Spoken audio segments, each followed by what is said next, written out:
Warship foundered.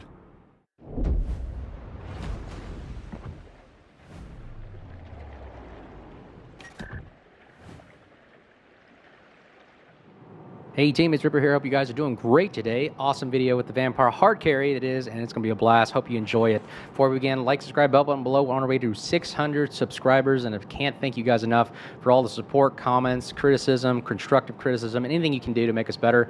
We're all ears about it, having a good time sailing ships, shooting ships, and having a blast and while learning something. So what are we doing here today? We got the Vampire 2, actually one of my favorite, actually beats the Druid actually. I used to like the Druid a lot.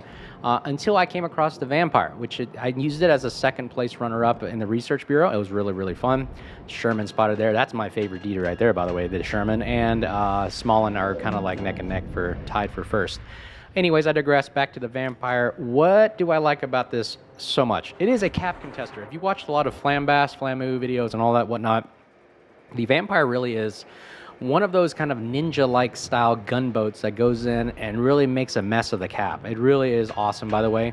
And I'll show you here why. Because they got the single launch torpedoes, only one rack. If it had two racks, it'd be overpowered.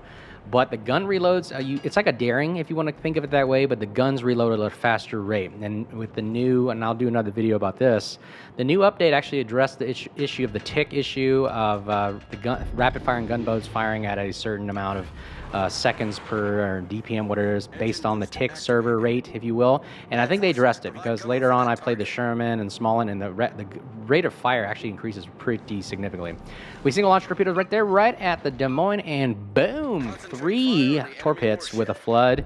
That took the Des Moines down a little bit right there. Gave him a little something to think about. We get Bravo, and again, what was my first tip about team play this kind of quarter, if you will? I'm focusing on team play, teamwork, and I really want to applaud it. The first thing I do as a DD, I grab onto another DD and say, hey, we're going together. I don't care what you say. We're staying alive together. And most of the time, people do agree with that. It's better to stay alive than dead. You can't do anything when you're dead. Like you'll see later, like you lose all your DDs, you're dead. I mean, there's just no turning or any way to get around it. And the fact that I like the team play off the bat shows you that there's communication on your team, that you're working together, you've got the same idea. You know, everybody working in unison really does help the game out a lot, and I'm trying to encourage this. I think we need to make a movement to really get people to start talking to each other, to working together, and I think that'll make World Warships a little bit more enjoyable rather than everybody going off in solo gameplay like they're playing Call of Duty or something. No, you're not, you know, a single guy cooking a grenade, running around with a knife and everything. No, we were actually using teamwork here to actually demonstrate that, you know, human beings can work together and, you know, accomplish a clear objective. So right there, Gearing takes a lot of damage right there. We're trying to, you know, hopefully help him out, but there's nothing you can do. Gearing doesn't have any heals. Vampire also disadvantage, no heals. We only got 23,300 health. That's working for survivability there, building for it, and there's nothing more you can do. You know, I hope the Gearing would stick with me and we would work a little bit more together, but unfortunately they're just getting shot at. I think he's in a div as well, so he's talking to his teams. And Gearing goes down right there. So now we're down to DD, and then it's only been, what, 5 minutes in the game. So essentially that DD is not rendered usable or not an asset that we can use in the game for the rest of the 15 minutes here. As opposed to if you survive long enough, you can always go back and cap and, you know, solve problems. Those that cap first don't necessarily win, and I want to bury that in people's brains right now, is it's all about who survives and who can fight to the very end. And it's all about managing health, managing detection, managing gunfire, managing focus fire, all about that. So right now our GK is going solo by himself, so we're going to see if we can help him out. We launched a couple torpedoes in front of the marker there because I always anticipate a battleship speeding up and accelerating, so I always shoot in front of them, and most likely that usually is the case. The other aspect is I also shoot where the battleship is at. So if the battleship is driving towards somebody, I always shoot right at the battleship because most likely they're going to turn into the torpedoes or just stop where they're at. I've noticed that happens a lot. It's either they speed up or they stop or turn into where you're at, so it's better just to shoot right at them or shoot ahead, way ahead of their marker. So right now we're deciding to shoot the Schlieffen because he's probably the one that burns the most, so we're going to go ahead and fire as much as we can to get him out. We pop smoke. Now here's the attribute of the Vampire 2, that it has crawling smoke for about 2 minutes, and you can drive at a quarter speed that you see I'm doing right now, a quarter throttle, and I'm able to do shooting free damage, if you will. Ooh, 3 hits. Look at that right there. Actually, that was only 2 hits. I thought it was 3. It looked like 3. Anyways, 2 torpedo hits with the flooding, and our GK goes down to torps, and who was it? And the GK also shooting it as well. So, I mean, you can't take on 3 battleships or 2 battleships and a cruiser by yourself. It just doesn't work. No matter how big and strong you think you are, like I said, they did exactly what I would teach. Focus fire on one guy. 3 ships versus 1, most likely 3 is going to beat 1. So what we're going to do right here is use our kind of knife edge into our smoke here. So we're using the smoke to conceal our movement. See, nobody's outside of our line of sight of that smoke. You see, everybody behind me is in between me and the smoke. So I'm going to use a crawling smoke to my advantage and see if I can start a fire with the vampire rear-facing gun, which we do. And I don't care what you think, it's still damage, right? Damage is damage. I mean, anything you can do to just wither away somebody, you do your best. Even with the back turret tail gunner here, he's like a tail gunner for me, and he goes off detection, tail gunner's out. So now we're going to go ahead and focus on something else. What can we do? More than likely, we have to run away because there's, 6 ships over here to our 1, me, and then everybody else is to the east, Bravo and Charlie. They're going to probably hold there and see if they can outlast. If you don't have noticed already, this is clan brawls. Or I'm sorry, just brawls. Brawls is more of that 9 versus 9, tier 10 only battle royale, if you want to call it that, but it's domination. I think it's a fun mode. The only thing I think about that's hard about it is one team could lopside the other team very significantly. I think that's why people like this mode so much, because you can have one team that has only 1 carrier and the other team doesn't. You could also have one team that just picks all Stalingrads, which the other team is going to get, I'm not saying it'll get rolled over, but most likely probably will. I went up a team against that had like 7 Minotaurs, which is funny, but it actually worked. They kicked our butts. I've also seen teams with just nothing but DDs. So it just depends on how you want to play, but I think people like this game mode because there's no restrictions on it, and it's pretty interesting. So Schlieffen actually does a kind of a weird move here. He doesn't chase me. He knows that he could beat me, but I think he kind of gives up, which actually turns out to be something to our advantage. So what we're going to do here is we're going to go ahead and speed up and drive back down to Alpha here. So I'm going to go ahead and speed up the video because it's just sailing. That was a great battle.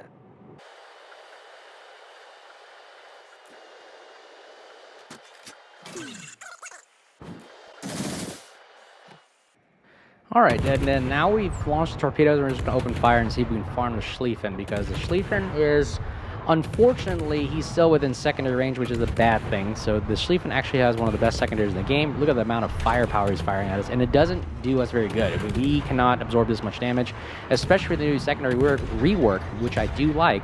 His accuracy increases over time, so it's better if we just run away and get within at least out of 12.5 kilometers. So I always look at the number underneath his name. I shoot for 12.5, then I basically begin to notch an arc at 12.5, so I know his secondaries will stop firing. His big guns are worthless, and if you notice, I've also built a vampire to gun range. So I can reach out to 15 kilometers, as you can see right here, and 15.3 that is. And you really can see I can use this as a farming gunboat technique, which I've really become accustomed to with the Sherman, the Ragnar, a lot of these big gunboat DDs, Haragumo. I've noticed it works really, really well to my playstyle because now I can keep shooting while all he has is main battery guns, which the dispersion isn't the greatest. And I applaud that he's shooting me because the more he takes off of my health a little bit, my adrenaline rush kicks in, so my rate of fire goes up even better. So you can see I got the reload down to 1.8. So that is pretty, good for a vampire. So we're gonna keep shooting here and see if we can start another fire. You notice he's running away. He is a big hunk of battleship that is running away from a little destroyer. So fire is set on him. He's now running away. We've scared him away, and we're gonna go back and cap A at this point. So right now we've noticed we're only 3 ships, and there are 5, so we still are in this game. 9 minutes left to go. What can we do? We're going to see if we can work our way back to A and burn down the Schlieffen at the same time.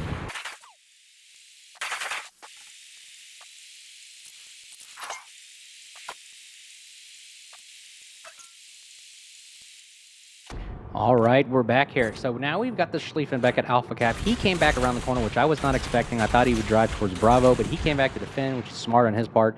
We launched single torps at him. I launched 3 in front of him where he could be, and I actually launched a couple right at him where he's at right now. Hopefully he would just drive right into him.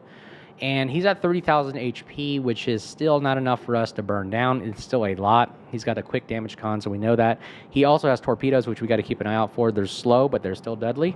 And we also have a gearing to deal with, because I don't know where that gearing is at. Obviously, our other team at the farther eastern corner will deal with the Salem. If they can kill the Salem, we have a chance to really take this take this game. So right now the Schlieffen is maneuvering, and I don't know where he's planning to go. Now, a smart move on him would be to rush me. I don't think he knows where I'm going, as you notice where the location indicator is not showing, which means he doesn't have RPF, RDF, what do you want to call it, radio detection finder or locator. So I am going to just kind of arc right here outside of his my detection range.